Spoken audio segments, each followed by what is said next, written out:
Nakikita mo ba ang mga aswang na yan, Tatiana? Hindi sila ordinaryong mga aso lang. Kauri namin sila at galit sila sa'yo dahil sa ginawa mo sa amin ni Nanay. Tumakbo ka na hanggat kaya mo. Magtago ka kahit saan mo gusto. Kumapang ka na parang uot. Kung yan ang gusto mo, wala kaming pakialam. Basta ang logic ng laro, huwag kang magpapahuli! Ang mga orasyon, Melissa, ipapasa ko ito sa iyo pagdating ng araw. Hindi lang ako basta isang manggagamot lang. Matagal ko na sanang kinalimutan at tinalikuran ang lahi ng ating angkan. Ngunit muli itong pinukaw ng isang kagaya ni Tatiana. Kaya hindi naman masama kung muli kong ibabalik ang natutulog kong kakayahan. Ang mga swang! Malapit na sila sa akin! Hindi ko na kayang tumakbo pa. Hinang-hina na ako. Diyos ko, hindi ko pa po gustong mamatay. Magandang araw po sa inyo, Dark Shadow. Itago niyo na lamang po ako sa pangalang Melissa. Alam ko po na hindi lang ako ang nagpapadala ng liham tungkol sa mga aswang, ngunit naiiba po ang aking kwento. Dahil po sa mga sensitibong paksa, napili ko pong itago ang aking pagkakakilanlan at ang lugar kung saan ito ay naganap upang maprotektahan ko ang aking sarili. Kayo na po ang bahala kung paano niyo po isasadula ang aking kwento. Basta sana po mapakinggan ko ito sa inyong YouTube channel at maibahagi sa iba sa mga masugid nating viewers. Mag-iingat ka sa bayan. Hindi niyo kabisado ang mga tao roon. Mag-iingat po ako, Inay. At uuwi rin po ako dito sa bahay tuwing linggo.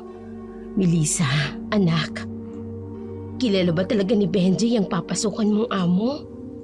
Opo, Inay. Kaibigan raw po ng amo niya. Sana'y mabait. O siya, bukas na ang alis mo patungong bayan, hindi ba? Opo, Inay. Nay, huwag na po kayong malungkot. Para din po sa atin ang ginagawa ko. Para tuluyan na po nating mabili yung maliit na palaya na inaararo ninyo. Alam ko naman yun, anak. Kung buhay pa sana ang itay mo, hindi mo na kailangan gawin pa ito. Kaya lang po, wala na po si tatay. Kaya kailangan ko na pong mag-step up upang tulungan ka. Basta ha, bumisita ka rito sa bahay kahit hindi man madalas, pero sikapin mong makabisita para naman malaman ko na maayos ka. Opo, Inay. Pangako po. 3 taon ang nakalipas mula nang pumanaw ang ama ni Melissa dahil sa matinding karamdaman. Dahil dito, napilitan sila mag-ina na magtrabaho upang mabayaran ang natitirang utang na naipon sa panahon ng pagkakasakit ng kanyang ama. Meron silang maliit na palayana na inaariendo. Nabayaran na ng kanilang ama ang kalahati ng halaga, subalit nais ng kunin na may-ari ang natitirang balanse dahil aalis na ito sa kanilang baryo. Dahil dito, napilitan si Melissa na humanap ng trabaho sa bayan. Sa kabutiang palad, may bakanting trabaho sa lugar ng kaibigan nitong si Benji. Kaya naman, inirekomenda siya ng kaibigan. Maraming salamat, Marta. Dahil sa'yo, gumaling yung anak ko. Walang anuman, Aling Ana. Huwag niyo lang pong kaliligtaan na painumin yung anak mo ng halamang gamot na bigay ko. Opo, heto nga po pala ang kamote at mais. Pasensya na po kayo kasi yan lang ang nakayanan kong pambayad. Ano ka ba, Aling Ana? Walang kaso sa akin. Maraming salamat din po. Sige ho, aalis na po kami. Sa uulitin po. Sige, mag-iingat ka. Ang bait niyo talaga, Nay. Kahit kailan, hindi kayo nagpapabayad sa mga taong ginagamot mo. Hindi naman kailangan, anak. Kasi alam kong walang-wala rin sila katulad natin. Oh, heto, ilaga mo itong kamote at saka mais. Nang may mamerienda tayo. Sige po. Maayos na ba ang mga gamit mo? Maagang alis mo bukas. Opo, inay. Konti lang naman po ang dadalhin kong gamit. Ikaw ang bahala. Basta ang mga biling ko sa'yo, ha? Huwag mong kalilimutan. Opo, hindi ko po kalilimutan, inay. Yun ang kauna-unahang pagkakataon na makikipagsapalaran si Melissa sa bayan, kaya labis ang pag-aalala ng kanyang inang si Marta. Ngunit dahil matibay na hangaring mabayaran ang natitirang balanse sa maliit na palayan, pinilit ni Melissa na labanan ang kaba at takot. Kinaumagahan, maagang naghanda si Melissa para sa kanyang pag-alis patungong bayan. Sinundo siya ng kanyang kaibigang bakla na si Benji. Sa sakayan ng jeep, malungkot na niyakap ni Melissa ang kanyang ina. Nay, mag-iingat ka doon, anak. Bibisita ka rito sa baryo kapag day off mo. Opo, kayo rin po mag-iingat kayo. Huwag masyadong magpapapagod sa trabaho sa bukid na ya. Huwag mo akong alalahanin. Anak, ikaw ang mas inaalala ko. Magiging maayos po ako, inay.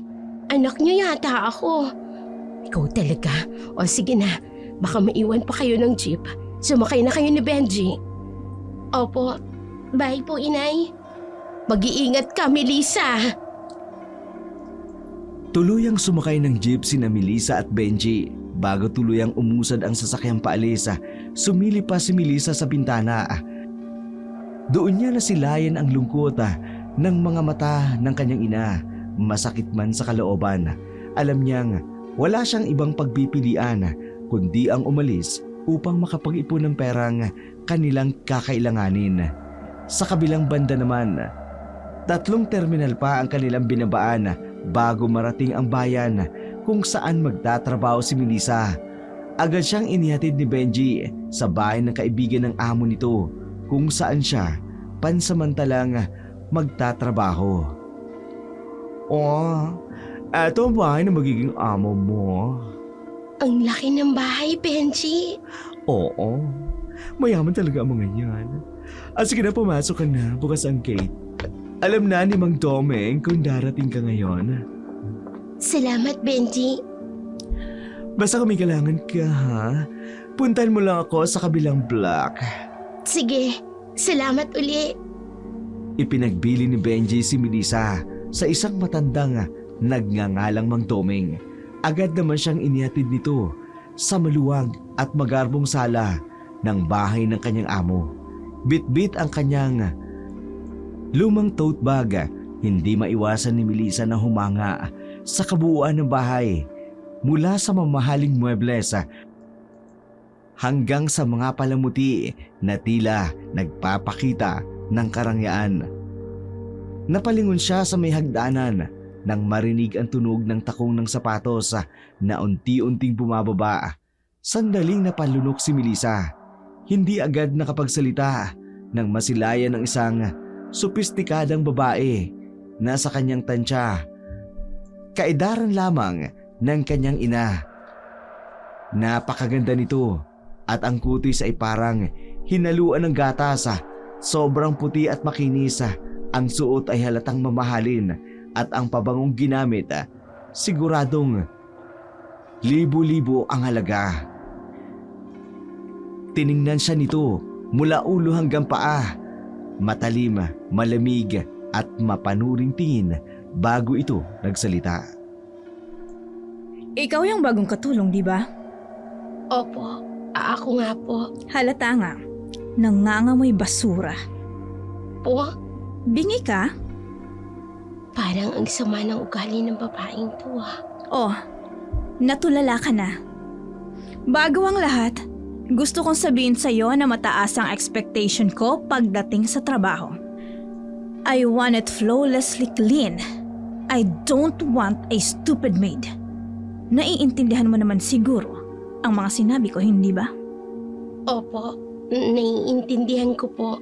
Huwag po kayong mag-alala, ma'am. Miss Tatiana, yon ang itawag mo sa akin. Got it?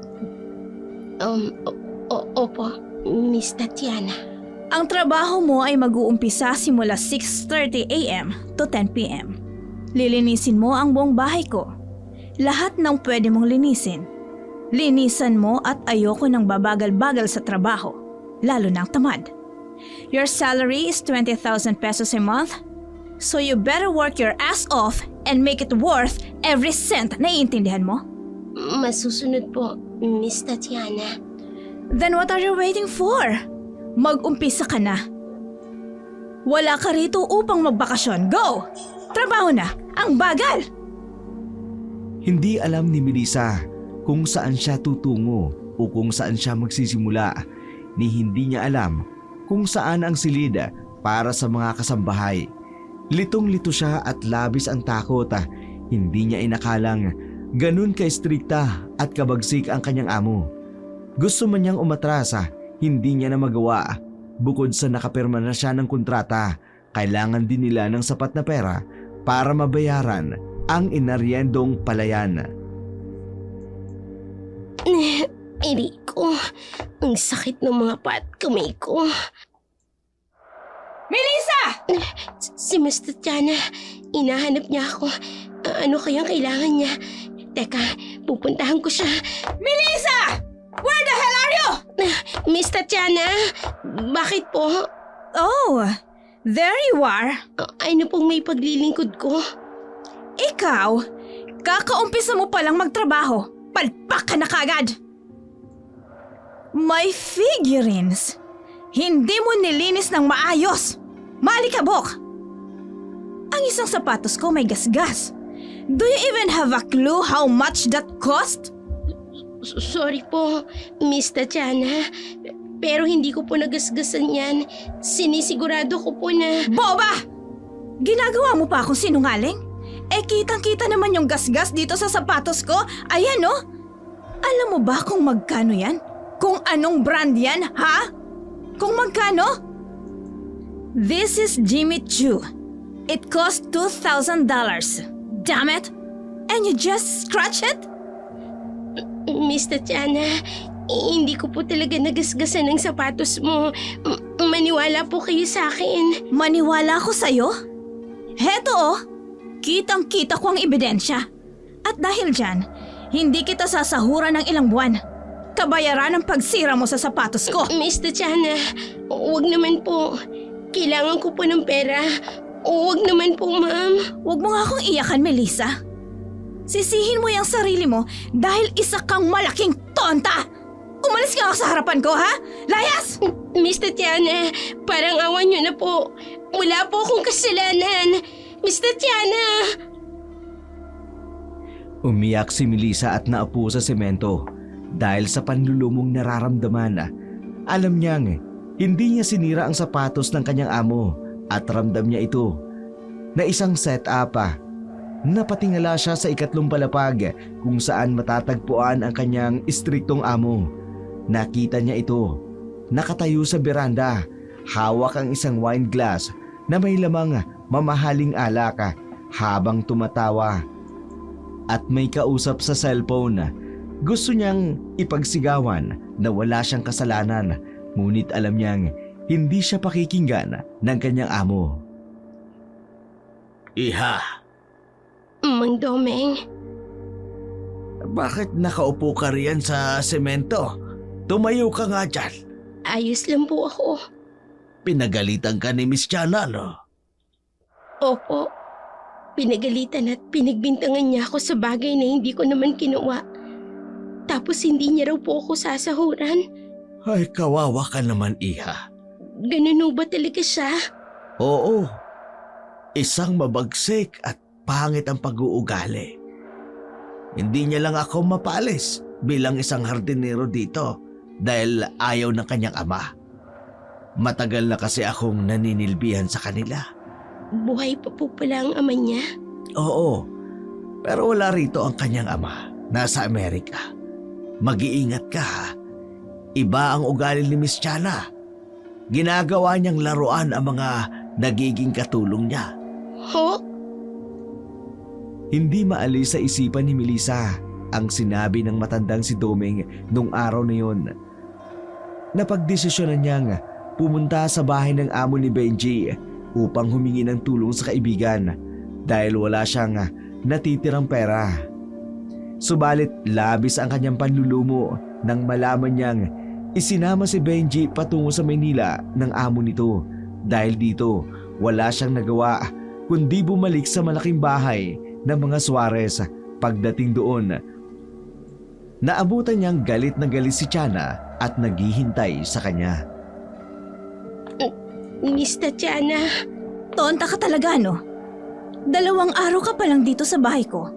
Balak mo na akong layasan. Ano? Akala mo hindi ko malalaman? Tatakasan mo pa ang pagkakautang mo sa akin? Miss Tatiana, ayoko na po. Hayaan niyo na lang po akong umuwi sa amin. At talagang aalis ka? Pwes, hindi ka makakaalis. Dahil hanggat hindi mo nababayaran ang pagsira mo sa sapatos ko. Pero hindi ko naman po kasalanan. At talagang mangangatwirang ka pa, ha? Halika nga dito. Dito! Rico! Ang buho ko, Miss Tatiana! Masakit po! Halika dito! Pinapainit mong ulo ko eh! Ito!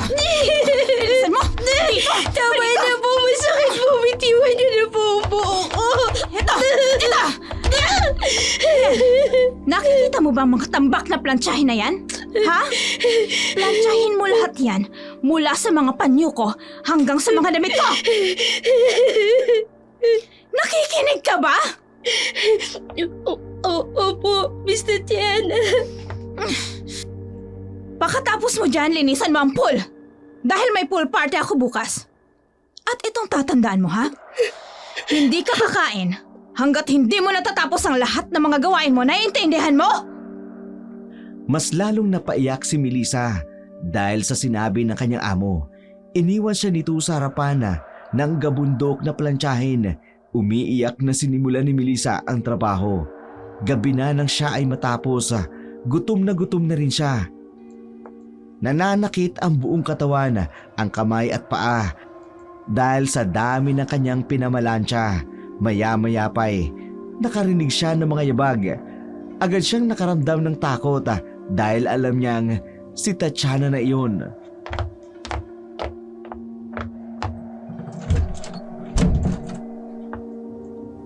Katatapos mo pa lang? Opo, Miss Tatiana.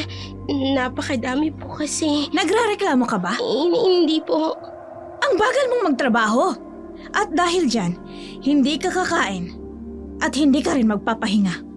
Linisan mo ang pool ngayong gabi.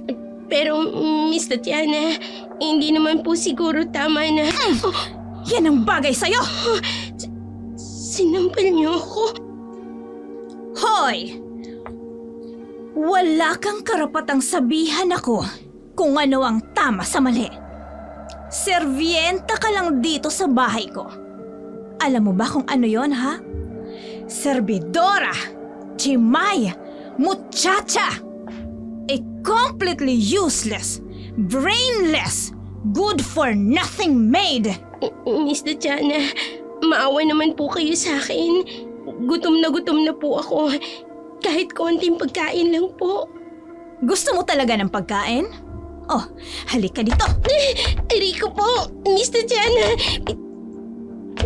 Bitiwan niyo po ang braso ko. Masakit po. Hinila ni Tatiana si Melissa patungo sa kusina. Patuloy naman sa pagmamakaawa si Melissa. Nabitawan na siya nito. Ngunit bingi si Tatiana sa mga pakiusap pagdating nila sa kusina. May kinuha si Tatiana mula sa isang storage cabinet. Isang lata ng canned good. May nakalagay na Royal Canin. Binuksan ito ni Tatiana. Inilagay ang laman sa isang bilog na stainless na mangkok. Ano po yan? Hindi mo alam to? Bobo ka nga pala. Wet food to ng aso ko. At huwag kang mag-alala. Mahal to. O ayan. Kainin mo. Ayoko po, Miss Tatiana. Ang arte mo, ha? Akala ko ba nagugutom ka? Kaya ayan. Kainin mo. Ayoko po. Ayaw mo, ha? Ayan. Sige. Miss Tatiana, wag po. Kainin mo, sabi. Ibuka mo yung bibig mo. Ibuka mo sa bibig mo! Lama! Tama na po, Mr. Tiana. Parang ako na...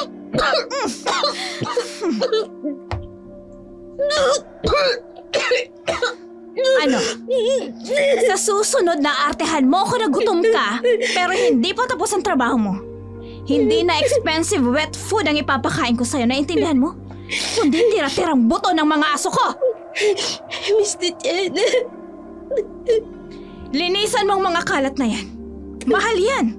At pagkatapos, linisan mo rin ang pool. Hindi ka matutulog hanggat hindi mo nalilinis yon. Umiiyak si Melissa nang iniwan siya ni Tatiana. Nakaupo ang dalaga sa nagkalat na wet food sa sahig. Humihikbi siyang naglilinis ng pagkain ng aso na nagkalat sa paligid. Pagkatapos, nilinis niya ang malaking pool area. Dahil sa labis na pagod at gutom, halos himatay na siya. Mag-uumaga na nang matapos niya ang paglilinis ng pool. Dahil sa mga pinagdaanan mula sa kanyang amo, nagpasa siyang tumakas. Ngunit hindi siya makalabas ng gate ng bahay ng amo dahil bantay sarado ng mga security guard. Mukhang ipinagbili ni Tatiana sa kanila na huwag siyang hahayaang makalabas. Diyos ko, Iha, nanlalata ka na. Gutom na po ako, Mang Doming. Eto, may 2 pandesal dito. Kainin mo. Bilisan mo ang pagkain, baka makitang binibigyan kita eh. Maraming salamat po, Mang Doming. Wala pa po kasi akong kain simula kahapon. Naku, kawawa ka naman, Melissa. Tulungan niyo po akong makatakas dito, Mang Doming. Kung may magagawa lamang sana ako. Pero kapag tinulungan kita, babalikan ni Tatiana pamilya ko. At ayoko silang mapahamak. Mang Doming, ayoko na po rito.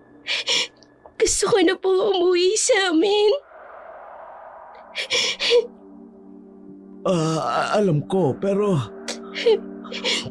walang nagtatagal dito na mga katulong. Paano po sila nakaalis? Kapag tapos na si Tatiana sa kanila, pinapaalis niya na. Nagsusumbong ang mga dating katulong sa mga opisyal. Pero binabayaran ni Tatiana ang mga opisyal. Kaya walang nangyayari sa kanilang pagsusumbong. Napakasama niyang tao. Sobrang sama ng ugali ng babae niya. Hindi tao ang paningin niya sa mga katulong niya. Dahil sa sinabi ni Doming, nawala ng pag-asa si Melissa na makaalis ng bahay ni Tatiana. Mugto ang mga mata bago muling nag-umpisang magtrabaho. Pagod na pagod ang katawan dahil sa dami ng kanyang nilinis, lalo na't pagkatapos ng pool party ng kanyang amo, iniwan ng mga bisita ang napakaraming kalata.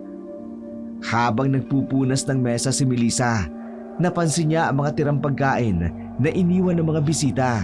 Dahil gutom na gutom siya, nanginginig ang kanyang kamay na kunin ang natitirang pritong manok. Sa buong buhay niya, kahit mahirap lamang sila, hindi ipinarana sa kanya ng mga magulang na kumain ng tira-tirang pagkain, lalo na't tira ng ibang tao. Umiiyak si Melissa habang inuumpisa ang kainin ang tira-tirang pagkain. Melissa! Miss Tatiana, bakit po? May damit akong ipapaplantsa sa'yo. Ingatan mo yun. Mahal ang damit na yun. Isusuot ko yon sa birthday ng ina ng kaibigan ko. Opo, Miss Tatiana.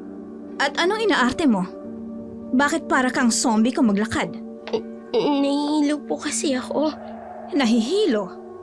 Huwag mo nga akong artehan. Sige na, pumunta ka na sa laundry area at mag-umpisa ka ng maglaba.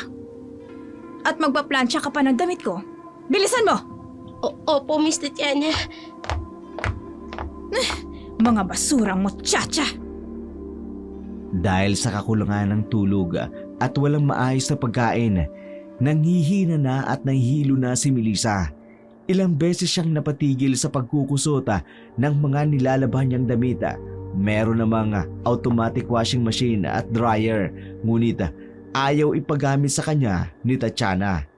Matapos siyang malabhan ang mga damit, isinunod niyang plansyahin ang mga damit na ibinilin sa kanya. Ngunit dahil sa panginginig, nahilo siya. Aksidenteng nasunog ng plansya ang likod ng damit. Abot-abot ang kaba ni Melissa at hindi niya malaman ang gagawin, lalo na nang marinig ang pagtawag ni Tatiana ng kanyang pangalan at ang paglapit nito ng mga yabag patungo sa kanyang kinaroroonan. Melissa, tapos mo na bang plansyahin ang damit ko? Teka, ano yung naamoy ko? Parang amoy sunog. Miss Tatiana, kasi po... Teka nga! Nasunog mo ang damit ko? Miss Tatiana, hindi ko po sinasadya. Ang boba mo talaga! Nasaan ang damit ko, ha? Miss Tatiana... Oh my God! Ang damit ko! Walang hiya ka? Boba ka talaga, no, Melissa? Ang mahal ng damit ko na to! Kulang pang 1 taon ng paninilbihan sa akin para mabayaran ang halaga nito! Patawarin niyo po ako, Miss Tatiana. Hindi ko po talaga sinasadya. Patawarin niyo po ako. Nahihilo po kasi ako kaya... It's a freaking Chanel! You are useless! Ignorant idiot of a maid! Palibasa, laki ka sa bundok, kaya wala kang alam sa mga bagay-bagay! Miss Tatiana, patawarin niyo po. Halika nga dito! Dahil sinira mong damit ko, nararapat ka lang na parusahan na boba ka! Miss Tatiana, ano pong gagawin mo? Bakit hawak mo ang plansya? Paplansyahin ko ang likod mo ng ganito! Magtanda kang boba ka! Tama na! Parang awa mo na! Inabagay sa katulad mo! Heto pa! Plinansya ni Tatiana ang likod ni Melissa, dahilan upang masunog ang suot nitong damit at dumikit ang balat nito sa nasusunog na tela ng damit nito. Humihiyaw si Melissa sa sobrang sakit. Tumigil lamang si Tatiana nang makita ang malaking marka sa likod ni Melissa. Dahil sa nangihinang katawan at pagkahilo, tuluyan ang bumigay ang katawan ni Melissa at nawalan ito ng malay. Walang awang sinipa siya ni Tatiana bago tinawag si Doming upang ipadala si Melissa sa maid's quarter. Oh, Diyos ko. Mabuti naman at nagising ka na, Melissa. Doming, Napakalaki ng sugat mo sa likod. Nilagyan ko ng gamot. napakasama niyo po. Alam ko. Eto, pumuslit ako ng pagkain. Kumain ka ha at uminom ka ng maraming tubig. Ilang linggo na po ako rito. Gusto ko na pong umuwi. Gustuin ko mang tulungan ka. Wala din akong magawa, Melissa. Naiintindihan ko pong pinanggagalingan ninyo, Mang Doming. Pareho lang po tayong naiipit sa impyernong sitwasyon natin. Melissa, tama ka. O siya, kumain ka na. Bilisan mo. Bago pa malaman ni Tatianang nagkamali ka na. Maraming salamat po, Mang Doming. Malaking tulong na po ito sa akin. Kahit nanghihina at nahihilo at iniinda ang matinding sakit sa likod mula sa pagsunog ni Tatiana, pinilit ni Melissa na kumain ng ibinigay ni Doming. Sa isip niya, kinakailangan niyang kahit konting lakas upang magpatuloy, upang makabalik siya sa kanyang ina na sa mga oras na yun, alam niyang labis na nag-aalala sa kanya dahil hindi pa siya nakakabisita dito. Kumusta na kaya si Melissa sa bayan? Nag-aalala na ako. Hanggang ngayon hindi pa rin ako binibisita. Anak ko, Marta. Baka abala lang si Melissa. Pero nangako siya sa akin. Ang sabi niya bibisitahin niya ako rito kapag may day off siya. Baka nalibang lang sa bayan. Alam mo naman ang mga kabataan ngayon sabik sa buhay syudad. Hayaan niyo at baka sa susunod na linggo, umuwi rito si Melissa. Sana nga. Dahil kung hindi, baka sundan ko na siya sa bayan. Labis ang pag-aalala ni Marta sa anak. Higit 1 buwan na kasi mula nang umalis si Melissa, ngunit hindi pa ito bumibisita kahit 1 beses. Samantala, sa bahay ni Tatiana, patuloy ang kalbaryong dinaranas ni Melissa. Hindi pa man gumagaling ang sunog sa kanyang likod, meron naman siyang panibagong lapno sa balata na dulot ni Tatiana. Tama na po! Nieta ka! Pagpiprito na lang, hindi mo pa magawa ng tama!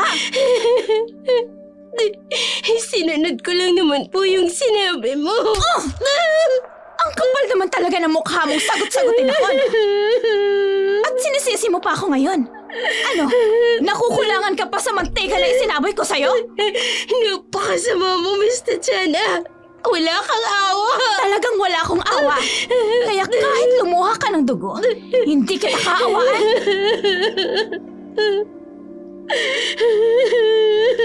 Linisin mo ang mga nagkalat na mantika. At ang isdang ito na nasa sahig. Yan ang magiging pagkain mo. Tinapakan niya yung isda ng sapatos niya. Durog na durog na. Bakit? Mag-iinarte ka na naman, ha? Hindi mo kakainin? Kakainin po. Mabuti. Ngayon, dilaan mo yung sapatos ko na ginamit kong pandurog sa isda. Po, pero... Bingi ka ba? Ha? Bingi ka? Ano? Ha? Hindi mo gagawin? Gusto mo ingudgud ko yung ulo mo sa sapatos ko, ha? Bilisan mo. Dilaan mo na at nagdumihan ng sapatos ko. Ayoko po. Ayaw mo talaga, ha? Halika nga rito. Ayun, sige. Ayoko. Dilaan mo sabi ang sapatos ko. Chimay ka!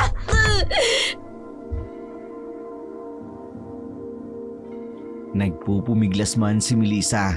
Wala naman siyang nagawa kundi dilaan ang sapatos ng kanyang amo. Puno ng luha ang kanyang mga mata at naghihintay na makontento si Tatiana. Nang makontento si Tatiana, tinadyakan niya si Melissa, dinuraan sa mukha.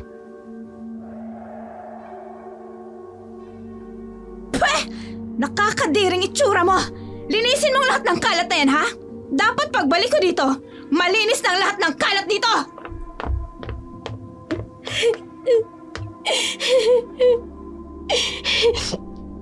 Hindi ko na kaya ang kasamaan niya. Pero anong gagawin ko? Pinutol niya ng linya ng telepono ng bahay. Hindi ako makitakas. Si Benji, hindi ako makahingi ng tulong sa kanya dahil nasa Maynila siya. Ano nang gagawin ko? Paano ako makakaalis sa impyernong lugar na to?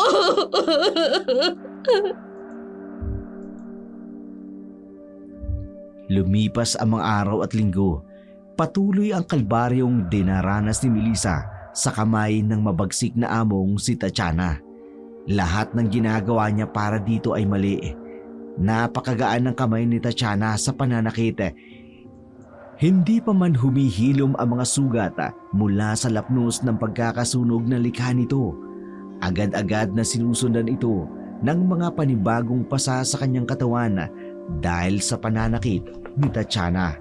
Samantala, dahil sa ilang buwan nang hindi umuwi si Melissa, nagdesisyon si Marta na sundan ang kanyang anak sa bayan upang alamin ang kalagayan nito. Mabuti na rin, iniwan sa kanya ni Melissa ang address ng bayan ng pinagtatrabahuhan nito. Melissa, Bakit po, Miss Tatiana? nalinis mo bang mabuti ang garahe? Opo, gaya po ng pinag-uutos mo. Mabuti naman. Ayokong uminit ang ulo ko ng maaga. Miss Tatiana, Anong kailangan, Mang Domeng? may naghahanap po kasi kay Melissa. At sino naman na maghahanap sa tsimay na to? nanay niya raw ho. Si Inay, Mang Domeng, nasan po si Nanay? Nasa labas ng gate. Pupuntahan ko siya. Oops! Teka, saan ka pupunta, Melissa, ha? May sinabi ba kung pwede kang lumabas, ha? Miss Tatiana, yung nanay ko po nasa labas. Eh ano ngayon kung nanay mo ang nasa labas? Mang Domeng, dalhin mo dito ang nanay ng tiyamay na to. Madali! Opo, Miss Chala. Agad na tumalima si Domeng upang sunduin ang ina ni Melissa. Habang si Melissa naman, nananatiling nakatayo na tila hindi makagalaw sa kanyang kinatatayuan. Maya-maya pa'y bumalik si Domeng kasama si Marta. Kaagad na mababakas ang matinding pag-aalala sa mukha ni Marta nang masilayan ang kalagayan ng anak. Marami itong lapno sa katawan at kitang-kita rin ang matinding pangangayayat nito. Agad na bumaling ng tingin si Marta kay Tatiana na ngayoy nakatayo sa harapan nila na tila isang modelo. Nakataas ang noo, puno ng paghuhusga habang sinusuri sila mula ulo hanggang paa. Anong ginawa mo sa anak ko? Bakit siya nagkaganito? Bakit hindi mo itanong dyan sa anak mo? Nay, anong ginagawa mo rito? Hindi mo na dapat ako sinundan. Nag-aalala ko sa iyo, anak. Ilang buwan ka nang hindi umuuwi. Para bumisita man lang. Nay, kasi sinasaktan ka ba ng amo mong ito? Nay, Oo, sinasaktan ko siya. Kasalanan din naman niya. Kasi boba siya. walang hiya ka. Kung ako sa'yo, hindi ko itutuloy yan. Dahil kayang-kaya kitang kasuhan kapag sinaktan mo ako. Aalis na kami rito. Kukunin ko na ang anak ko. Hindi kayo maaaring umalis. At bakit hindi? May karapatan kaming umalis. Yun ay kung walang pagkakautang sa akin ng anak mo. Anong ibig mong sabihin?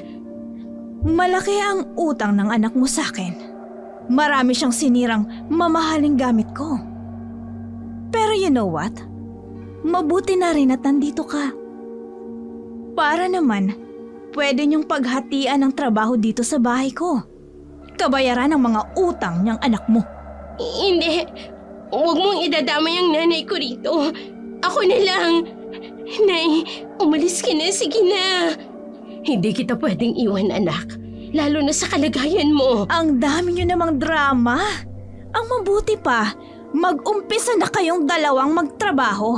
Hindi yung magdadramahan pa kayo sa harapan ko. Napaiyak na lamang si Melissa at mahigpit na yumakap sa kanyang ina na ngayoy punong-puno ng pag-aalala sa anak. Labis ang awa ni Marta sa kalagayan ni Melissa. Agad siyang nakaramdam ng matinding galit kay Tatiana. Nang araw din yun, agad na pinagtrabaho ni Tatiana si Marta sa loob ng bahay niya. Wala itong nagawa dahil pinagbantaan sila ni Tatiana na idedemanda sa oras na umalis sila at tumakas. Nasaksihan mismo ni Marta kung gaano kalupit si Tatiana. Umabot pa sa puntong hinampas siya nito ng gamit ng isang punpun ng gulay dahil lamang sa hindi nito nagustuhan ang paraan na kanyang paghiwa. Kaya naman palang boba yung anak mo dahil may pinagmanahan. Pero wala kang karapatan na saktan ng anak ko at maltratuhin siya ng ganon. Ba't matapang ka, ha? Bakit? Gusto mo bang gawin ko rin sa'yo ang ginawa ko sa anak mo? O baka gusto mong masigit pa? Oh, bakit hindi ka kumikibo? Natatakot ka na? Mabuti. Dahil sa susunod na sagot-sagutin mo uli ako, may kalalagyan ka na sa akin. Hindi na mauulit. Good. Ngayon, ayusin mo ang pagkakahiwa ng mga gulay. Gusto ko pantay-pantay at pare-pareho ang sukat. At sarapan mo rin ang pagluto, ha? Matalim na sinundan ni Marta ng tingin ang papalayong figura ni Tatiana. Matindi ang galit na nararamdaman niya dahil sa taas na ginagawa nito sa kanyang anak. Subalit, wala siyang magawa ng mga oras na yun. Samantala, palihim na nagtungo si Melissa sa kusina upang makausap ang kanyang ina. Sinadya ni Tatiana na paghiwalayin sila ng gawain upang hindi sila makapag-usap at makapagplano ng kahit na ano. Nay, bakit pa po kayo pumunta rito? Napahamak tuloy kayo. Anak, nag-aalala ako sa'yo. Tingnan mo ang ginawa niya sa'yo. Ni hindi ka namin pinapadapuan ng lamok noon ng tatay mo. Tapos ngayon sasaktan ka lang ng walang hiyang babaeng yun. Hindi po kasi ako makatakas, inay. Binabantayan niya ang bawat kilos ko. Makakaalis din tayo rito, anak. Pagbabayarin natin ang babaeng yan. May impluwensya ho siya, inay. Marami siyang pera. Hindi lang naman perang pwedeng maging daan ng paghihigante. Ano pong ibig niyong sabihin, inay? Malalaman mo rin sa takdang oras, anak. Sige na, bumalik ka na sa gawain mo. Kapag natapos na ako rito, tutulungan kita.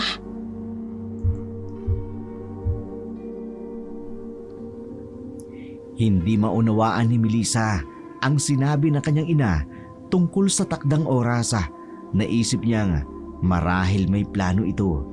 Baka iniisip kung paano sila makakatakas mula sa malaking bahay ng mga Suarez. Samantala, patuloy ang pagdaan ng mabibigat na araw para sa mag-ina. Walang humbay ang pag-aalipin sa kanila ni Tatiana. Wala itong pinalalampas sa pagkakataon na hindi sila pinahihirapan. Tila ba bawat araw ay isang pagsubok sa kanilang katatagan. Oh!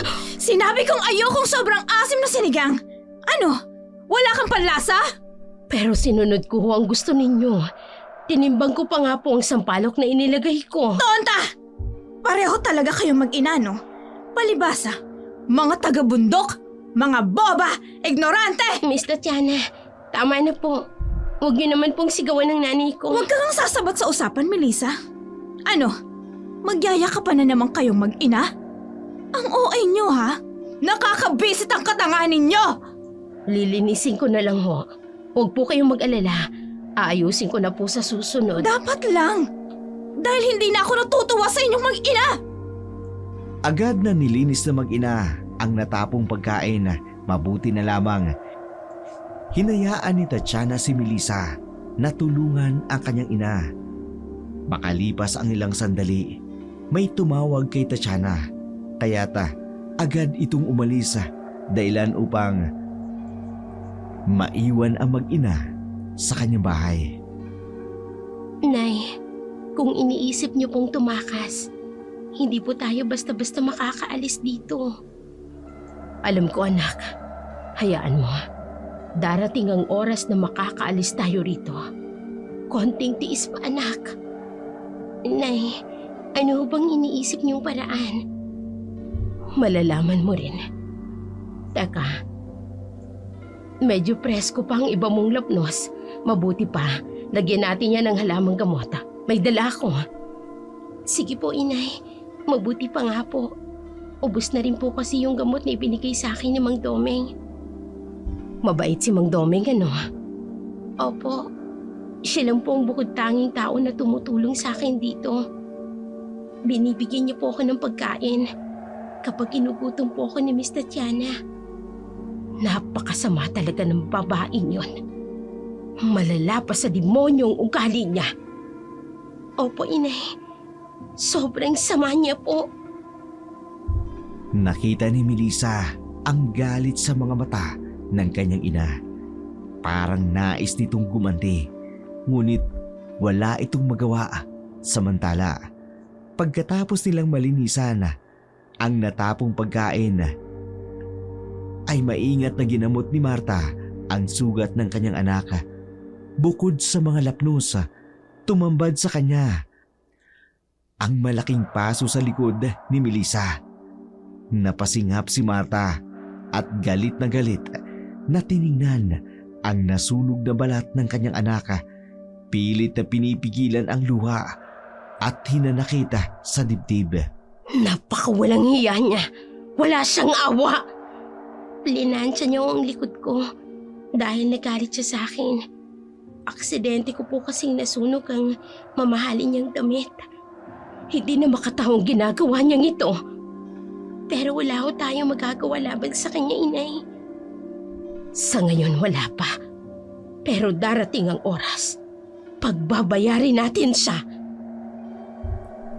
Hindi maunawaan ni Melissa kung anong ibig sabihin ng kanyang ina. Basta't nakita niya kung paanong dumilim ang mukha nito sa galit. Pagsapit ng gabi, inihain ni Marta ang paboritong pagkain ni Tatiana.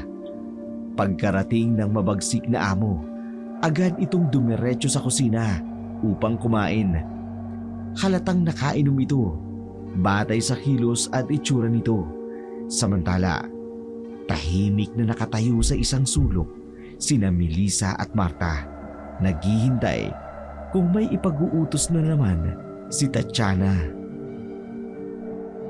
Hoy! Kayong mag-ina. Halika kayo rito. Bakit po, Miss Tatiana? Sa susunod na araw, may bisita akong darating. Gusto ko malinis ang buong bahay. Manonood kasi kami ng Supermoon. Superman ho? Oo, Supermoon. Hindi mo alam yun? Oo nga pala. Boba ka nga pala. Ang ibig sabihin nun, mas malapit ang buwan sa mundo. Kaya mas malaki at maliwanag. Kabilugan ng buwan. My God. Why do I even waste my time talking to idiots like you both? Iligpit nyo na nga ang mga ito. Ang mga pinagkainan ko. At ikaw naman, Melissa. Linisan mo yung doghouse. Ayokong makita ni isang dumi doon. Opo, Miss Tatiana. Umalis ka nga sa dinaraanan ko, Marta. Yan ang mapapala mo. Paharang-harang ka kasi. Nay, ayos lang po ba kayo? Ayos lang ako, anak. Oo nga pala. Muntik ko nang makalimutan. Malapit na ang kabilugan ng buwan. Bakit po, inay? Ano pong meron sa kabilugan ng buwan? Mahalaga yun sa mga katulad kong manggagamot, anak. Oo nga po pala. Palagi kayong umaalis ng bahay noon tuwing kabilugan ng buwan. Pagsapit ng kabilugan ng buwan, anak, marami na akong ituturo sa'yo. Kinakailangan natin yon para pangalagaan ang ating mga sarili. Hindi man lubusang maunawaan ni Melissa ang lahat. Pinili niya nga manahimik na lamang. Noong bata pa siya, madalas siyang makita ang kanyang mga magulang na palaging umaalis tuwing kabilugan ng buwan. Pagbalik nila, may dala-dala silang iba't ibang uri ng halaman na ginagamit nilang gamot sa mga halamang ginawa nilang panglunas para sa mga taong hindi kayang magtungo sa ospital at panglunas sa mga sakit na hindi pinaniniwalaan ng science. Ano ka ba naman, Marta? Hindi mo nilinis ng maayos ang kulungan ng mga aso ko. Pasensya na ho, Miss Tatiana. Aayusin ko po. Aayusin mo? Sa tanda mong yan, hindi ka pa marunong tumingin ng maayos sa hindi? Ayan, tingnan mo oh. Marami pang tae. Lilinisin ko na po. Halika nga dito. Lapit ka. Dali. Halika. Oh, Miss Tatiana. Pumasok ka dyan sa cage ng mga aso. Ho? Bingi ka. Pumasok ka, sabi! Ay, Miss Tatiana, tama na po. Yan. Tingnan mo ang loob ng cage. Hindi ba maraming tae? Ngayon, amuyin mo ang lahat ng mga yan nang malaman mo kung palpak ang trabaho mo. Palabasin mo na po ako rito, Miss Tatiana. Hindi. Ikakandado kita dyan. Lalabas ka kung kailan ko gusto. Ha? Mabuti yan. Nang magtanda ka. Matanda ka na. Wala ka pang pinagkatandaan. Miss Tatiana, pakawalan niyo ako rito. Miss Tatiana! Ngunit kahit anong tawag ni Marta at pagmamakaawa kay Tatiana, hindi siya nito pinakinggan. Ikinandado siya nito sa loob ng kulungan ng aso na puno ng dumi. Nilinis niya iyon ni Marta, pero dahil aso nga, muli itong dumumi sa kulungan at yun ang nakita ni Tatiana, kaya't muling umusok ang galit nito. Samantala, si Melissa na nakakita ng ginawa ni Tatiana sa ina, hindi na napigilan ang galit. Tumindi ang puot ng kanyang dibdib nang makita niyang nakaluhod ang ina sa loob ng kulungan ng aso. Noong una, kaya pa niyang tiisin ang pang-aapi ng kanyang walang hiyang amo. Ngunit nang makita niyang sinasaktan nito ang kanyang ina, tila ba nag-alab ang kanyang galit at puot. Nay, maligo na po kayo. Ang dami niyo na pong dumi ng aso. Mabuti na lang at pinalabas ako ng walang hiyang si Tatiana. Halos 5 oras din po kayo sa loob ng cage, Nay. Ayos lang ako, anak. Kaya ko pa. Sobra na siya, Nay. Nung una, kaya ko pang tiisin lahat eh. Pero nang makita kong sinasaktan niya kayo, biglang umahaw ng galit sa dibdib ko, Nay. Darating din ang araw. Makakaganti tayo, anak. Higit pa sa ginawa niya sa'yo, ang gagawin natin sa kanya. Maghintay lang siya. Nay, patawad po. Hindi ko man lang kayo na ipagtanggol. Tungkulin ko yon bilang ina mo, Melissa. Sige na, bumalik ka na sa gawain mo. Baka malaman niyang umalis ka doon. Sa kung ano man ang inuutos niya sa'yo. Sige po, inay. Pero sigurado po ba kayo? Ayos lang talaga kayo? Oo, anak. Ayos lang ako. Huwag mo kong intindihin. Iniwan ni Melissa ang ina sa maid's quarter at bumalik sa kanyang ginagawa. Mula sa kanyang pwesto, natalaw niya ang amo sa may pool area. Suot ang kulay na pulang bikini na may kausap na gwapong lalaki. Kung titingnan, tila napakabait at napakaamo nito. Yun kasi ang pinapakitang imahen ni Tatiana sa mga tao. Ngunit hindi nila alam, sa likod ng maamo at magandang mukha ni Tatiana, nagtatago ang isang mabagsik, mapang-api, mapangmataas at napakasamang ugali. Melissa, Bakit po, Miss Tatiana? may tinatago ka rin kalandian, ano? Po? Ano pong ibig niyo sabihin? Akala mo ba, hindi ko nakita ang patagong tingin mo kanina kay James? Habang nandun kami sa pool at nag-uusap?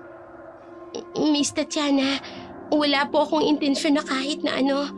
Nagkataong lang po na napatingin po ako sa gawin po ninyo. Stop lying! Kitang-kita ko ang lagkit ng pagkakatingin mo sa kanya. Miss Tatiana, hindi po totoo yan. Maniwala po kayo. Malandi kang babae ka! Iwan niyo po ang buhok ko. Masakit po, Miss Tatiana. Kalbuhin kita na matanda ka! Huwag po! Parang awan niyo lang! Yetong kunting, kakalbuhin kita! Ay, huwag po! Itiwan niyo po ako! Tama na po! Miss Tatiana! Bitiwan mo ang anak ko!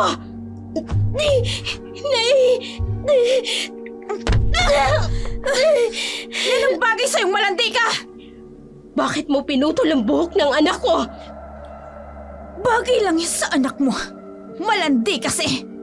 Akala niya siguro, hindi ko siya nakita kanina habang tinititigan niya si James. Napakasama mo. Pagsisisihan mo ang lahat ng ginawa mo sa amin. Tinatakot mo ba ko, ha? Marta? Bakit, Miss Tatiana?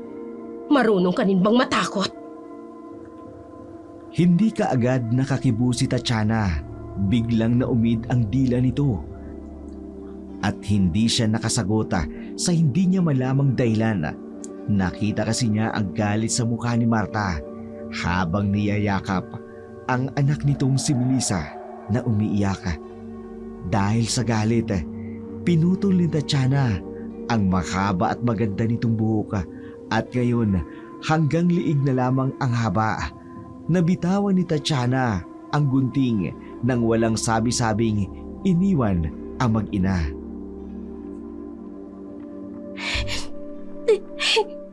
Nay! Tahan na anak, tahan na. Napakasama niya. Wala siyang kasing sama. Alam ko. Kung may alam lang akong paraan para gumanti, gaganti ako. Maraming paraan, anak. Maghintay lamang tayo. Nay, sumusobra ng pang-aapi niya sa atin. Hindi na makatawa ang ginagawa niya. Pati ho si Mang Doming. Nakita kong sinasaktan niya noong nakaraang araw. Kawawa naman po. Matanda na pinabibilad niya sa katirikan ng araw para lang magtanim ng roses. Higit pa riyan ang karma na haharapin niya. Magpapayad siya sa lahat ng kasalanang nagawa niya. Dahil sa lahat ng mga pang-aapi, unti-unting umaahon ang galit at puot sa dibdib ni Melissa. Kung dati, tinitiis lamang niya ang lahat ng pang-aabuso ng kanyang amo. Ngayon, napalitan ito ng mga isiping paghihiganti. Mang Doming, uminom po muna kayo ng tubig. Nako, Melissa. Baka makita ka ni Tatiana. Masaktan ka na naman. Hindi po. Nasa loob po siya ng silid niya, kasama si Sir James. Ah, ganun ba? Kaya pala nakalabas ka rito sa hardin. Salamat sa tubig ha. Uhaw na rin talaga ako. Nakita ko po ang ginawa niya sa inyo noong nakaraang araw. Pinalo niya po kayo gamit ang tungkod ninyo. Hindi ko na nga rin maintindihan kung bakit pati sa akin nagagawa niya ng ganun. Sa tagal ko na rin naninilbihan sa mga magulang niya, hindi ako nakatanggap ng ganung klaseng pang-aalipusta. Bakit po siya ganyan? Napakasama niya pong tao. Hindi ko rin alam, Melissa. Mabait naman ang mga magulang niya. Sadyang naiiba lang talaga siya ng landas. Parang hindi niya po tao kung ituring ang mga manggagawa rito sa bahay. Naaawa nga ako sa inyo mag-ina. Kung may maitutulong lamang sana ako. Pero hawak niya ako sa liig. Dahil alam kong babalikan niya ang pamilya ko. At yun yung bagay na ikinatatakot kong mangyari. Huwag po kayong mag-alala, Mang Doming. Naiintindihan ko po kayo. Binigyan ni Melissa ng halamang gamot ang matandang si Doming. Malaki ang utang na loob niya rito dahil kahit paano gumagawa ito ng paraan upang matulungan siya tuwing sinasaktan siya ni Tatiana. Samantala, pagpasok ni Tatiana sa loob ng maid's quarter, nakita niya ang kanyang ina na may hawak na bote na may lamang langis at may ibinubulong na dasal. May hawak din itong maliit na itim na kwaderno.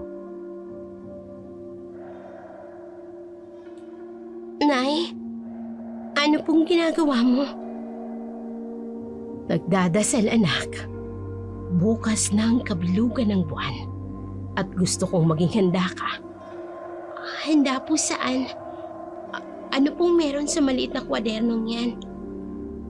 Mga orasyon, Melissa. Ipapasa ko ito sa iyo pagdating ng araw. Tungkol ho ba yan sa panggagamot ninyo?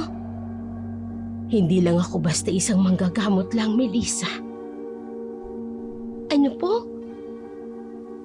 Matagal ko na sanang kinalimutan at tinalikuran ng lahi ng ating angkan. Ngunit muli itong pinukaw ng isang kagaya ni Tatiana. Kaya hindi naman yata masama kung muli kong ibabalik ang natutulog kong kakayahan. Nay, hindi ko po talaga kayo maunawaan. Bukas anak, malalaman mong ibig kong sabihin. Litong-lito si Melissa sa mga ikinikilos ng kanyang ina. Maging ang ginagawa nito ay taliwas sa mga nakasanayan niyang panggagamuta noong nasa baryo pa lamang sila.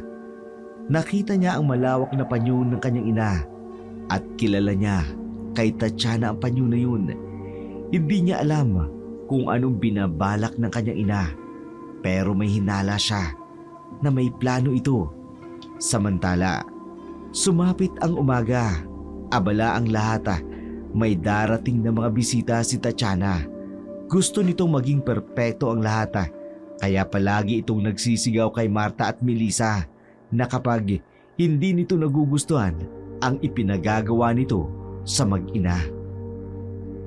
Boba! Isa ka pang boba! Pareho talaga kayong mag-ina!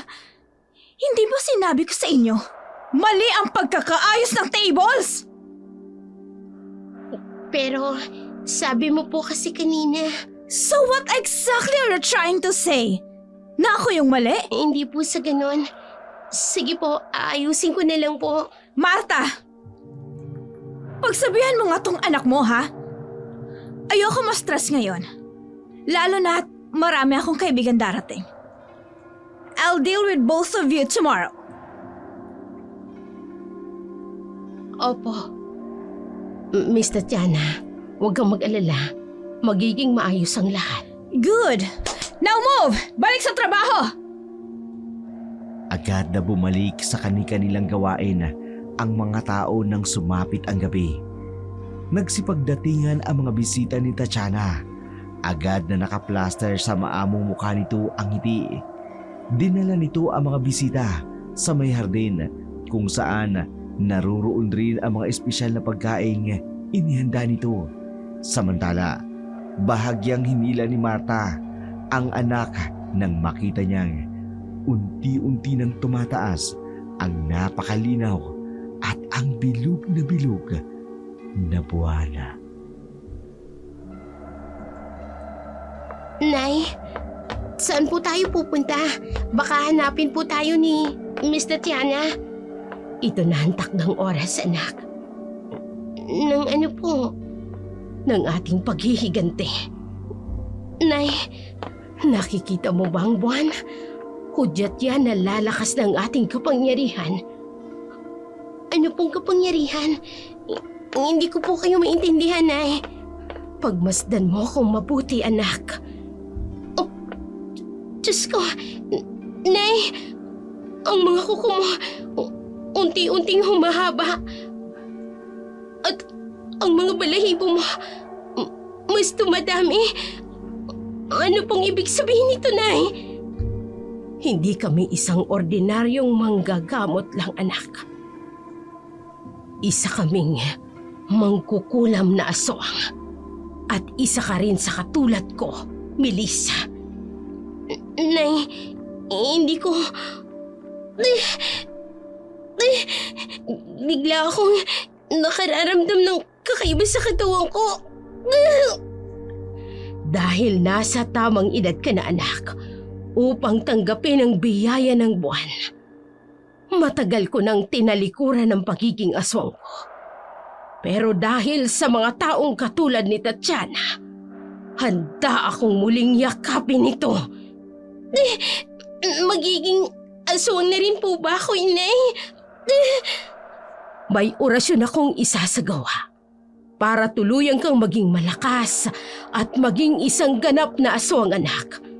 Pero hindi kita pipilitin kung tatanggihan mo ito.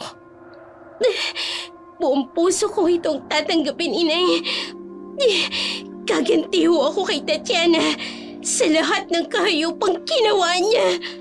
Kung gayon, maghanda ka. isasagawa kong orasyon upang tuluyan ka ng maging isang ganap na aswang. Sabay nating parurusahan ang mabagsik nating amo! Habang nagkakasiyahan sa hardin, ginawa naman ni Marta ang isang ritual upang mas palakasin at maging ganap na aswang si Melissa.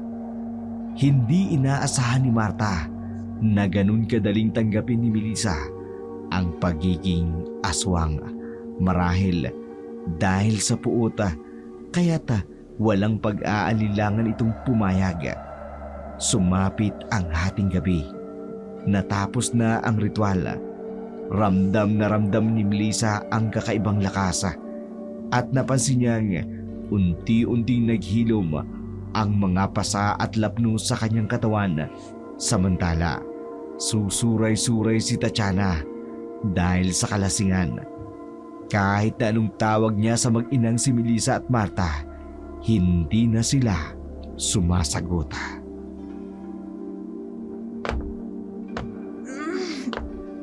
Marta!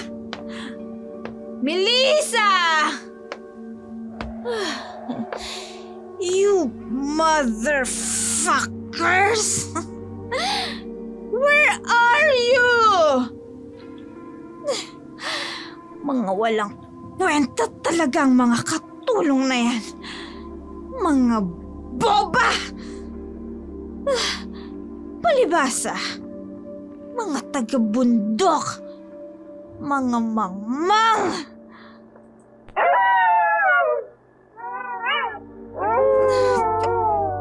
Bakit tumaalulong ang mga aso ko? Hey, my babies! Tumahimik kayo, please! Marta! Ano ba? Patahimikan mo yung mga aso! At bakit walang sumasagot sa akin? Nasaan na bang mag-inang yun? Visit! Nakapasok na nga sa loob ng bahay. Isa pa tong si James. Basta na lang akong iniwan. Hindi man lang ako tinulungang makapasok sa kwarto ko. Dahil sa sobrang kalasingan, hindi nakaabot ng kanyang silid si Tatiana. Kaya nahiga na lamang ito sa couch. Samantala, ang mag-ina, lihim na nagmamasid kay Tatiana habang natutulog. Makikita ang matinding puot sa kanilang mga mata habang patuloy na pinagmamasdan ang mabagsik nilang amo na ngayon parang isang maamong tupa na natutulog. Anong gagawin natin sa kanya, inay? Gagantihan natin siya ng dahan-dahan, pero matiin, masakit, hanggang siya na mismong magmakaawa na mamatay. Napakasama niyang klase ng tao. Hindi lang tayo minaltrato niya, marami pa. Oras na upang magbayad siya sa mga kasalanan niya, anak. Madilim nang ngumiti si Marta. Saka kinuhaan ang ibang hibla ng buhok ni Tatiana. Iniwan nila ito sa living room habang mahimbing na natutulog. Pagbalik nila sa maid's quarter, sabay nilang binigas ang orasyon mula sa maliit na itim na librong hawak ni Marta.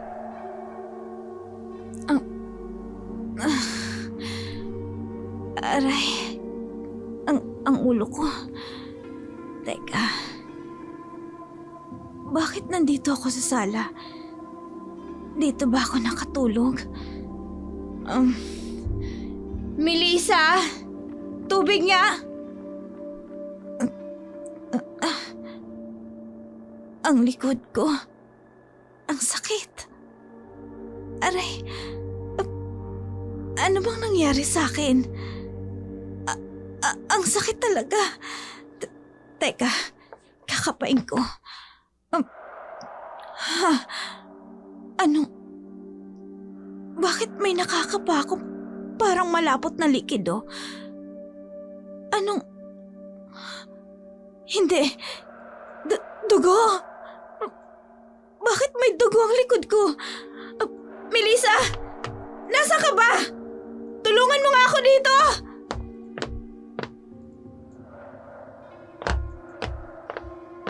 Miss Tatiana, bakit po kayo sumisigaw? Melissa, ang likod ko! May dugo ang likod ko! Po? Tingnan mo! Bilisan mo, tingnan mo ang likod ko! May dugo ang likod ko! Meron nga po, Miss Tatiana. Madami po ang dugo. Hindi! Paano ako nagkaroon ng sugat sa likod? Anong nangyari sa akin kagabi? Wala po akong ideya, Miss Tatiana. Ang cellphone ko! Nasaan ang cellphone ko? Tatawagan ko ang private doctor ko. Hindi pwedeng mangyari sa akin to! Umiiyak na tinawagan ni Tatiana ang kanyang doktor at isinalaysay ang kababalagang nangyari sa kanya nung umagang yun. Samantala, lihim na napangiti si Marta sa isang sulok habang naririnig ang paghikbi ni Tatiana. Pagdating sa doktor, hindi nito maipaliwanag kung paanong nagkaroon ng sugat si Tatiana. Binigyan niya ito ng reseta, ngunit kahit anong gamot ang ilagay ni Tatiana, hindi gumagaling ang sugat. Sa halip, lalo pa itong nagnaknak at bumaho. Hindi pwedeng mangyari sa akin to. Bakit hindi gumagaling ang sugat ko? Tsaka bakit napakabaho nito? Gawan mo ng paraan, Dok. Sige na. Pagalingin mo lang ako. Miss Suarez, ginawa ko na po ang lahat. Kailangan mo ng pera, ha? You want money? Fine. Just tell me how much it is. And get it done. Pagalingin mo lang ako. Miss Suarez, hindi pera ang issue dito. Ginawa ko ng lahat pero hindi talaga maipaliwanag kung anong sakit meron ka. What kind of doctor are you? Nagsasayang lang ako ng pera sa'yo. Umalis ka na nga! Layas! Galit na galit si Tatiana habang itinataboy ang kanyang family doctor. Hindi niya maintindihan kung ano ang nangyayari sa kanyang katawan. Pagsapit ng gabi, hindi siya makatulog sa sariling kwarto. Patuloy siyang dumadaing sa matinding sakit sa likod. Hindi rin siya makahiga ng maayos dahil sa sugat na ngayon ay nagnanaknak na. Bigla siyang napalingon nang umalulong ang aso sa labas. Kasabay nito ang isang malakas na pagbukas ng kanyang pintana. Napasigaw si Tatiana sa takot. Oh my God! Sino yan? May tao ba dyan? Walang sumasagot. Fuck! Ano bang nangyayaring to? Bakit sunod-sunod na kamalasan ang nangyayari sa akin?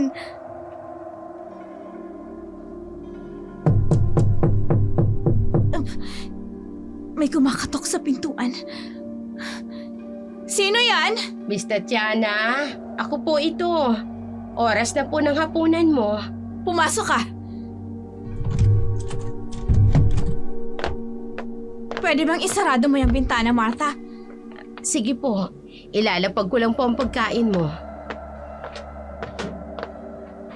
Ano tong inihanda mong pagkain? Mashed potato po. Paborito mong medium rare na steak. Sige. Pwede na ho ba akong umalis, Miss Tatiana? Hindi. Dito ka lang. Bakit po parang natatakot kayo? Hindi ako natatakot, Gaga. Ang likod ko. Ang sakit. Aray. Miss Tatiana, kailangan niyo ho ba ng tulong? Yung gamot ko. Kunin mo. Kailangan ko ng painkiller. Bilisan mo, Martha! Ibinigay ni Marta ang gamot kay Tatiana.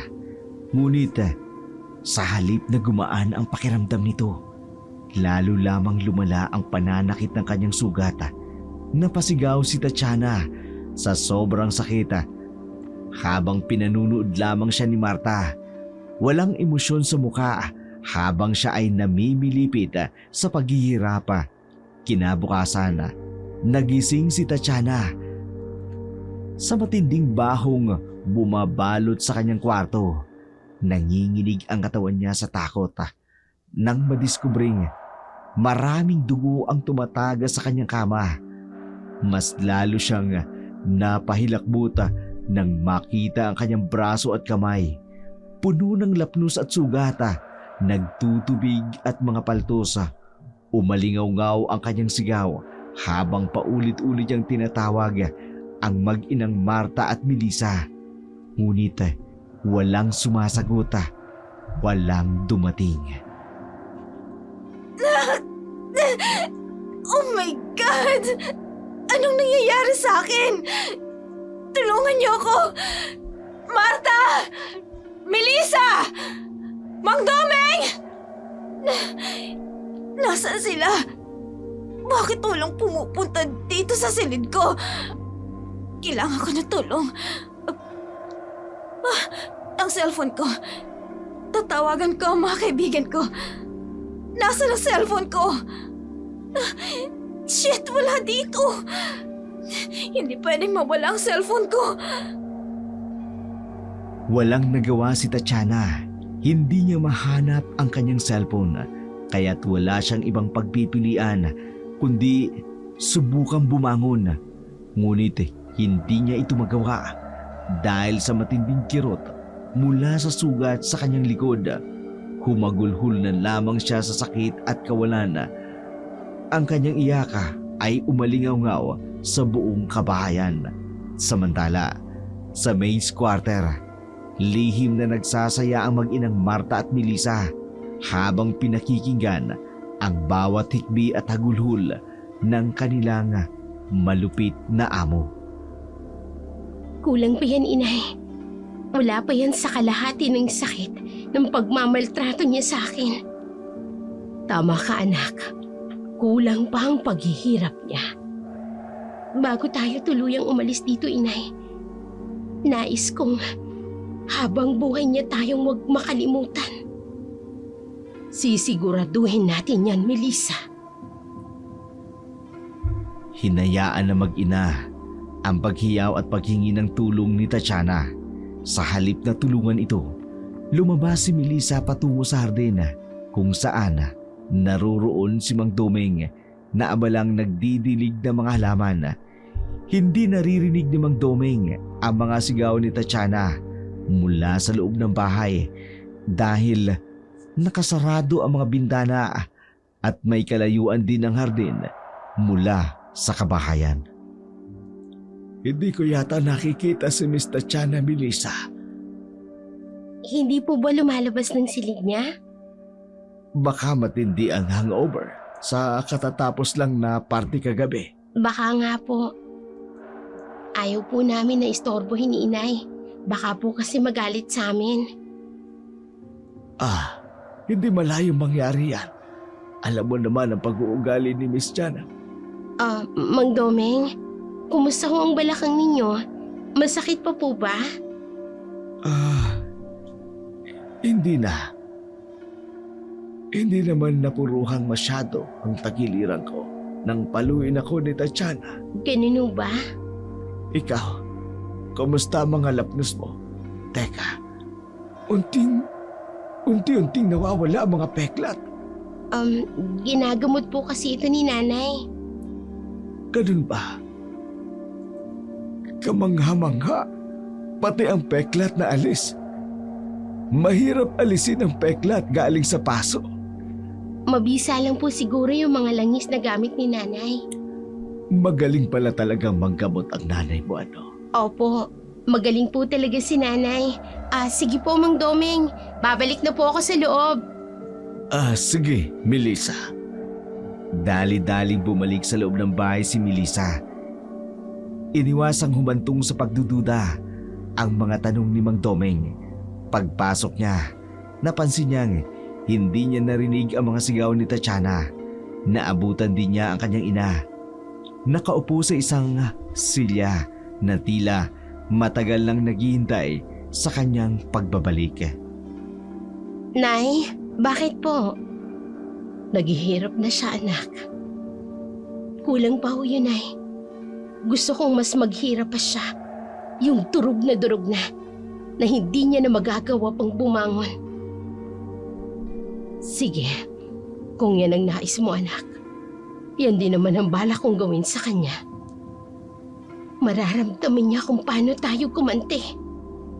Nagkamali siya ng kinalaban. Ngayon, makikita niya kung sino ang tunay na may pangil. Ngipin sa ngipin, pangil sa pangil.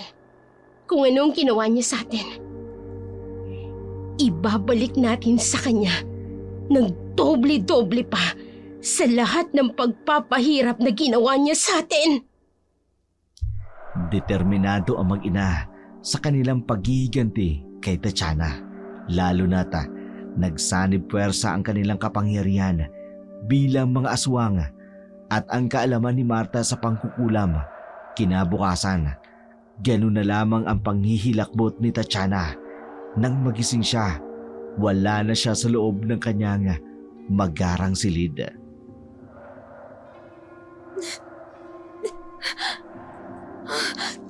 Nasaan ako? Bakit ako nasa kulungan ng aso? Ang daming tayo ng aso. At nauupuan ko ang iba sa kanila. Iyak! Tulungan niyo ako! Nasaan ako?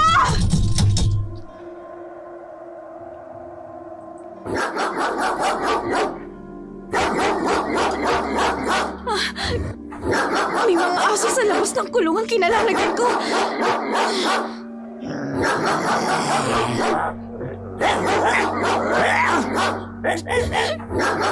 Matalim silang nakatitig sa akin.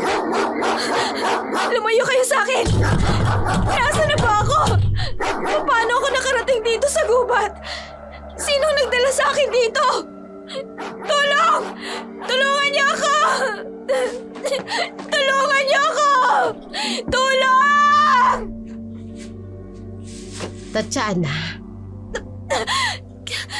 Marta! Marta! Nasaan ako? Paano ako napunta dito? Pakawalan mo ako dito! bakit ko naman gagawin yun? Bagay na bagay ka sa kulungan ng aso na puno ng dumi nila. Ikaw ang naglagay sa akin dito. Kasabot mo ba ang anak mo? Anong kailangan niyo sa akin? Magbabayad kayo mag-ina. Oras na makalabas ako dito! Magbabayad? Ikaw ang may malaking pagkakautang sa amin, Tatiana. Mga hayop kayo! Pakawalan niyo ako rito! Namimilipit ka na nga sa sakit. Matapang ka pa rin. Kulang pa yan. Hindi. Ibig sabihin, kayo ang dahilan kung bakit ako nagkaroon nito. Hindi ka naman pala boba, Tatiana. Mga aswang kayo! Pakawalan niyo ako dito! Pakawalan niyo ako! Anong kailangan niyo, ha? Pera ba? Kaya ko kayong bigyan ng pera. Ikaw, Melissa, kahit huwag mo nang bayaran ang mga pagkakautang mo sa akin, pakawalan mo lang ako dito. Wala akong pagkakautang sa'yo. Hindi ko sinira ang mamahalin mong sapatos. Ikaw ang may gawa nun. Sinadya mong sirain para takutin ako. Pero wala ka na sa syudad ngayon, Tatiana. Nasa teritoryo ka na namin. At dito, ako ang reyna. Hindi!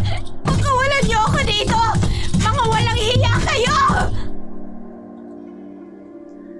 Ngunit kahit anong sigaw ni Tatiana, hindi siya pinakikinggan ng mag-ina. Tanging halakak lamang ang naririnig niya mula sa kanila habang pinanunood siya sa loob ng maliit na kulungan ng aso na punong-puno ng dumi. Lumipas ang buong araw nang hindi siya binigyan ng pagkain ng mag-ina. Gutom at uhaw na siya at nangihina na rin dala ng kanyang mga sugat Nasa gitna siya ng gubat. Wala ni isa mang bahay sa paligid. Tanging isang kamalig lamang ang matatagpuan kung saan nananatili ang mag-inang Melissa at Marta. Parang awan niyo na. Tubig! Gusto mo ng tubig? Sige, bibigyan kita. Salamat. Alika, lumabas ka dyan sa kulungan. Alika! Wag mo ko hilahin! Masakit ang mga sugat ko! Marunong ka palang masaktan. Ngayon gusto mo ng tubig? Sige, bibigyan kita. Heto oh. Hindi.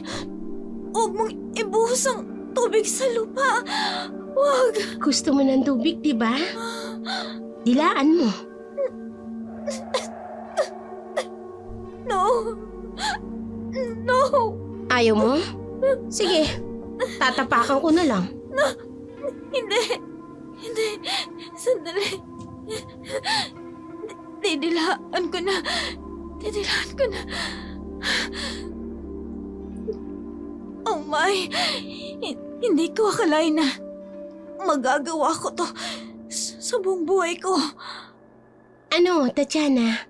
Masarap ba? Masarap na dilaan ng lupa? May nainom ka ba? Wala. Pasensya ka na. Ang bagal mo kasi. Ayan, na-absorb na ng lupa ang tubig. Wala ka tuloy na inom.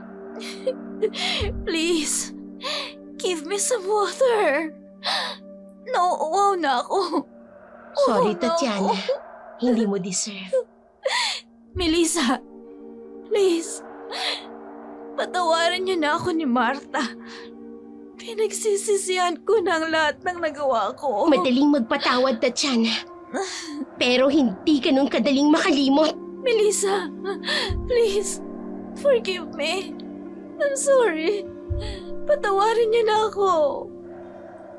Ngunit hindi nakinig si Melissa. Sa halip, itinali niya si Tatiana sa isang malaking puno ng balete. Kumagat na ang dilim sa buong paligid at labis-labis ang takot na naramdaman ni Tatiana, lalo na nang marinig ang nakatatakot na alulong ng aso. Nanginig siya sa pinaghalong gutom at takot, kirot na dulot ng kanyang mga sugat. Umiiyak si Tatiana, puno ng pagsisisi, ngunit bingi ang mag-ina sa kanyang mga hikbi. Maya-maya pa'y tahimik ang buong paligid. Ganun na lamang ang takot ni Tatiana nang biglang lumitaw ang isang nilalang na puno ng balahibo ang katawan at may mapupulang mga mata, mahahabang kuko na matutulis.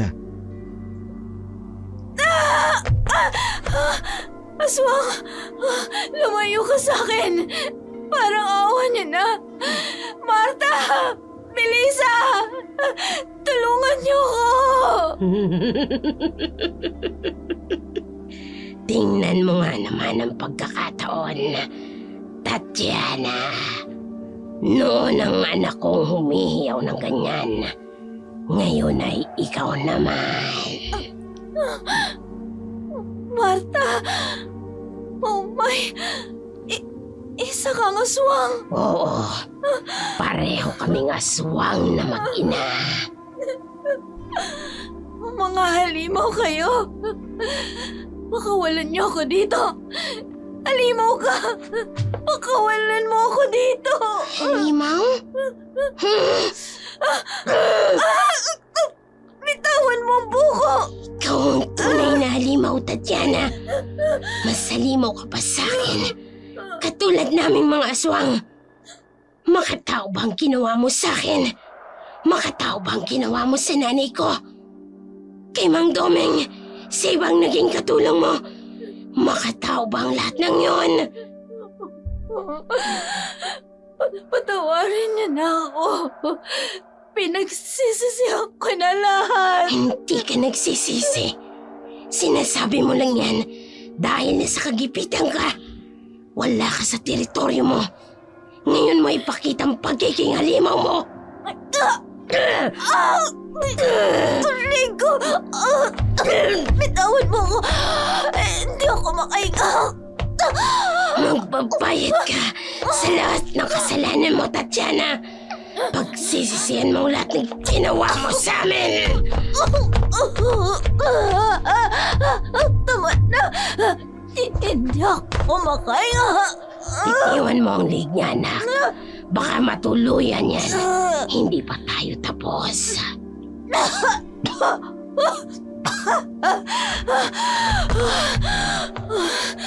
Maawa kayo sa akin! Hindi ka karapat-dapat kaawaan, Tatiana. Dahil kung merong tunay na halimaw rito, walang iba kung hindi ikaw. Patuloy ang pagmamakaawa ni Tatiana sa mag-inang aswang, subalit bingi ang mga ito. Pinakawala ni Melissa si Tatiana mula sa pagkakatali sa puno ng balete at hinila ito patungo sa kasukalan. Dahil sa panghihina, nagpatianod na lamang si Tatiana habang hinihila siya ni Melissa na ngayon ay nasaan yung aswang. Pagkarating nila sa kasukalan ng gubata, tumambad kay Tatiana ang mga malalaking aso na may mapupulang mga mata tulad ng mag-ina. Matalim ang mga titig nito sa kanya at anumang oras ay maaari siyang lapain.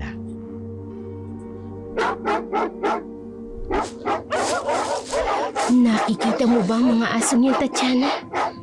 Hindi sila ordinaryong mga aso lang. Kauri namin sila at galit sila sa'yo dahil sa ginawa mo sa amin ni Nanay. Anong gagawin mo, Melissa? Mabilis ka bang tumakbo? Melissa! Please! Parang awa mo na. Patawarin niyo na ako. Totoong nagsisisi na ako sa mga nagawa kong kasamaan sa inyo. Lalo na sa'yo. Please, just let me go. Please? Alam mo palang salitang yan? Pero huli na, Tatiana. Wala ka na magagawa. Ngayon maglalaro tayo. Alam mo ba ang larong tagu-taguan? Melissa, Pero pasensya ka na. Dahil malalakas ang pang-amoy naming mga aswang. Pero dahil hindi naman kami katulad mo na walang awa, bibigyan ka namin ng pagkakataon ni Nanay. ano? Tumakbo ka hanggat kaya mo. Magtago ka kahit saan mo gusto. Kumapang ka na parang uot kung yan ang gusto mo. Wala kaming pakialam. Basta ang logic ng laro, huwag kang magpapahuli. Ano, handa ka na ba, Tatiana? Melissa, please. Parang awa mo. Bibilang ako ng 3. Melissa, teka. 1, Maawa ka sa akin. 2, Melissa. 3! Takbo! Nangihinan na ako. Hindi ko nakakayanig tumakbo pa ng mabilis. Ang mga aso, nagsimpulasan upang habulin ako. Ano Takbo, gagawin ko? Tatiana! Huwag kang hihinto hanggat kaya mo! Diyos ko, tulungan mo ako. Ayoko pang mamatay.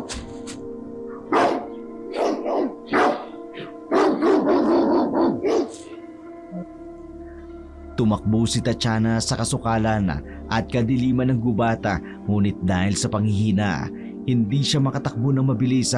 Nadapa pa siya sa mabahong bahagi ng gubata at napahiyaw tuwing tumatama ang preskong sugat niya sa mga bato. Tulungan niyo ako! Tulong! Tulong! Ang mga swang, malapit na sila sa akin. Hindi ko na kayang tumakbo pa. Hinangina na ako. Diyos ko, hindi ko pa po gustong mamatay. Huli ka! Ay, parang awa mo na. Maawa ka. Maawa. Hindi, Tatiana. ngipin sa ngipin, at pangil sa pangil. Mararanasan mo lahat ng pagpapahirap mo sa anak ko. Nagsisisi na ako, Marta.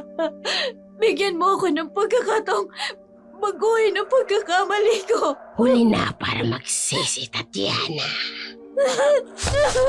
Pakawalan mo ako, please.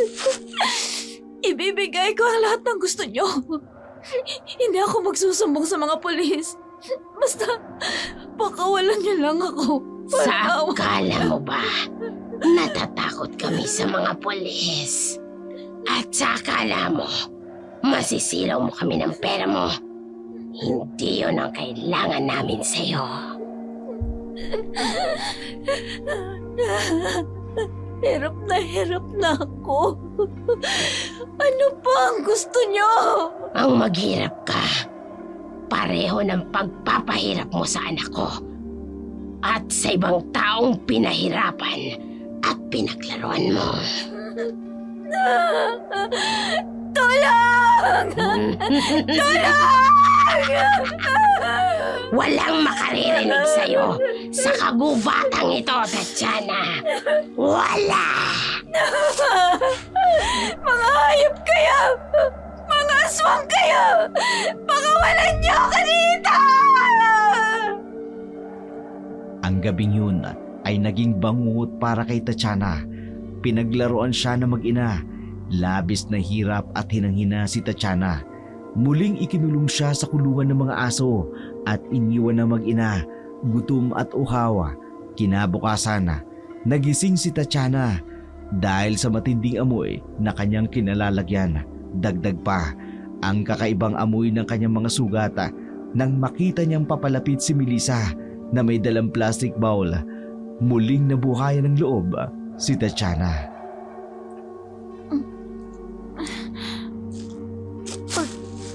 Pagkain ba yan?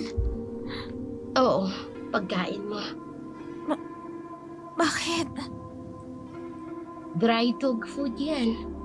Hindi ba pinakain mo ko ng pagkain ng aso dati? Nakalimutan mo na? Melissa, parang awa mo na. Mamamatay na ako sa gutom. Eh di mamatay ka na. Wala akong pakialam. Kung ako sa'yo, kainin mo na yung dog food na yan. Dahil kung hindi, baka mamatay ka talaga sa gutom.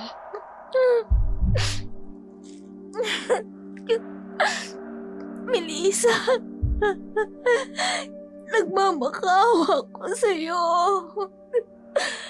Patawarin mo na ako. Patawarin mo na ako, Melissa.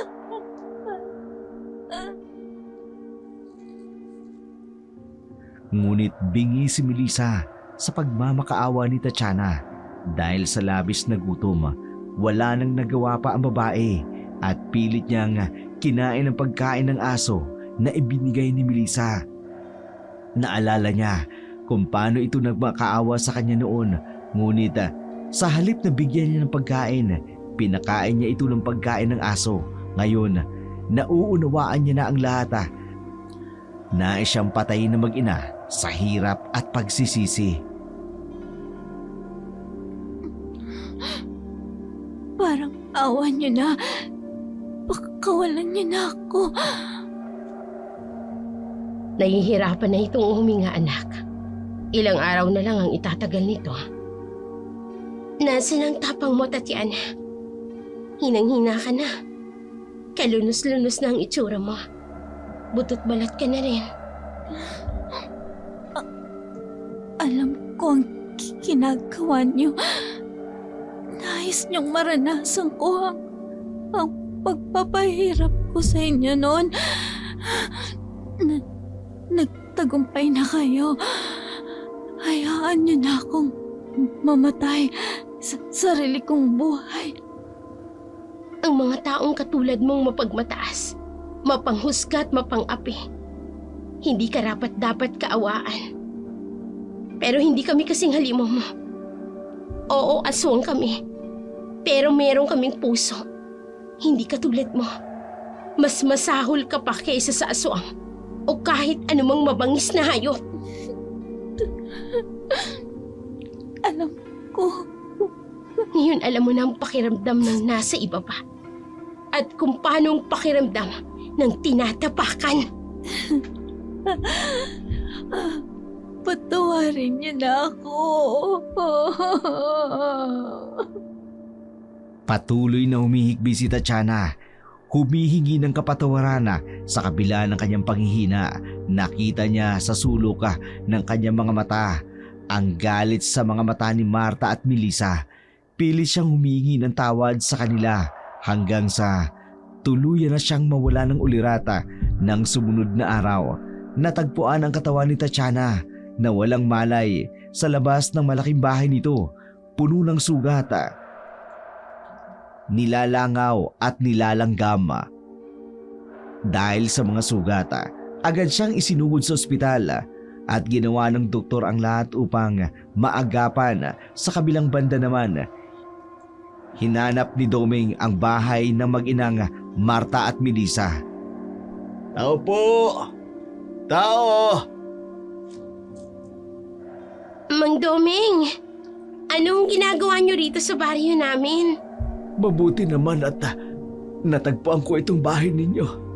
Pasok po kayo sa loob. Nay! May bisita po tayo!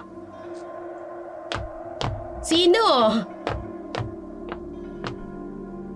Marta, kumusta ka? Doming, anong ginagawa mo rito? Dinadalaw ko lang kayo. Gusto ko lang kayong kumustahin. Bigla na lang kasi kayong umalis sa malaking bahay ng mga Suarez. Mahabang kwento. Sinamantala namin ang pagkawala ni Miss Tatiana para makaalis ng bahay na yon. Kumusta na nga po pala ang malaking bahay, Mang Doming?